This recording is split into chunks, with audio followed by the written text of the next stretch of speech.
Bismillah, assalamu alaikum warahmatullahi wabarakatuh. Kam jirtan obboleeyyan kiyya nagaa qabdu jirtu alhamdulillah baga nagaan jiraattan arrallee deebee kunoo alhamdulillah akkuma sin argitan arrammoo wanta rifeensa keenya cicciteen nurraa yaa'ee nu dhibu dawaa isaa wanta akka hin ciccinne irraa nu dhoowwu qabadhee dhihaadhee jira. Tiriitmentii mana keessatti hojjennu maalirraa akka qopheesse sin agarsiisa inshallah. Kuno wanta narraa hojjedhe kana kuni olive oilidha, zayti zaytuna, kunillee daima, kuni loomiidha, killee firee takkaatii fi kokonaatii, deebi'ee yoogurtiidha. Haganumarraa qopheesse. Jalqaba killee fudhadha. Killee kana ammoo ka keessaa adii sanii rifeensa keessatti nama addaataa wayita dhiqamu rifeensa keessaa nama bahu jedhama. Kanaaf ittillee fayyadamee akkasin na dhibeellee hin beeku garuu ittiin fayyadamu. Xiqqoo mataallee nama goggogsaa adiin kun jechuu gaga'ee sanumaaf itti fayyadamu garuu ka keessaa yeloon kun bareedaadha. Mataa moisturaayizii godha hin goggoysu. Kunoo adiin kana yeloo isaa bicaasaa kana keessaa baasa adda isaati. Kunoo sitti godhadha.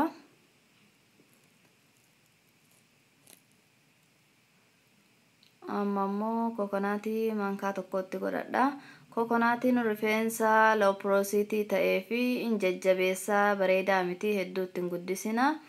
Warra ammoo rifeensi keessan high porosity yookaan mediumii ta'e homaa miti bareedaadha inni itti yoo baay'iftanillee anamma maankumatti tokkotti godha. Amma eegatti godhee irraa yaadadhee reefu osoo xiqqoo uwwisee bareedaadha. Zayitiin furdaa waan ta'eef dafee naan baqu. Isin wayitatti naqattan ammoo uwwisaadha. Maayikiroobii keessatti illee ta'e yookaan bishaan gubbatti. Kunillee olive oilidha. Olive oilii maanka lamatti godha. Aguma rifeensa keessan ga'utti godhattanii olive oilillee bareedaadha. Rifeensa hedduu tokko laaffisa. Zayitii zayituuna jedhamsanii. Kunillee damma. Dammi maashaallah karabbiin badhaaseeni viitaaminii fuulii qaba. Rifeensa keenya hedduu tokko moisturaayizii godhaa hin laaffisa. Sooftii bareedaa godhaa gurraacha gadi godhaa hin laaffisa jechuudha. Akka malee bareedaadha. Amma ammoo loomii itti cuunfaa. Loomiillee akkuma hundi keenyayyuu beeynu irra baay'een keenya hin beeyna antibaakteeriyaaliidha. Forforii hedduu tokko balleessuudhaaf gargaara. Forforiin kun ammoo waan rakkooti yoo badellee uma deebi'a garuu hin bada yeroodhaaf turee deebi'a malee. Forforii balleessuudhaaf hedduu tokko gargaara. Rifeensa keenya hin qulqulleessa jechuudha. Amma ammoo yoogurtii itti godha. Urgoo isa jedhamu sana afaan Amaaraatiin afaan Oromootiin baaduu moo itittuu moo ani hin beeku baaduu na fakkaate baaduu siha. Isallee maanka afuritti godha. Yoogurtiin kunillee maashaallah pirootiinii fuulii qaba. Rifeensa keenya hedduu tokko jabeessa strongii godha. Moisturaayizii illee godha hedduu tokko laaffisa. Ammallee laaktik asiidii of keessaa qaba. Seelota keenya sammuu keenya keessatti laafee du'ee akka rifeensi keenya nu harkaa ciccitu godhu hedduu tokko qulqulleessa.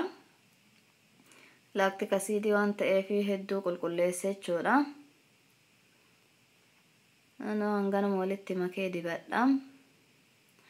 Kana 15 keessa yeroo takka yookaan ji'atti yeroo takka killeen yoo mataatti deebisanii dibatanii nama jalaa goggogsa.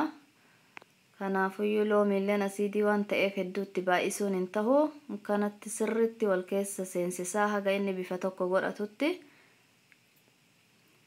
Akkanatti dibadhee daqiiqaa 30 hanga sa'aatii tokko rifeensa kiyyarra tursiise. Dhiqadha inshaallah. Shaampoo rifeensa kiyyaaf ta'uun dhiqadha. Achi booda isiniyyuu akka dhiqattan waa isinitti himaa. Waa isinitti himaa miti dhiifama. Kana fakkaataa maashaallah hedduu tokko bareedaadha yoo itti deddeebi'anii dibatan rifeensa yaa'uu hin dhoowwa. Hin wayyeessa. Kana fakkaatarraa fi assalaamu alaikum warahmatullaahi wabarakaatuh.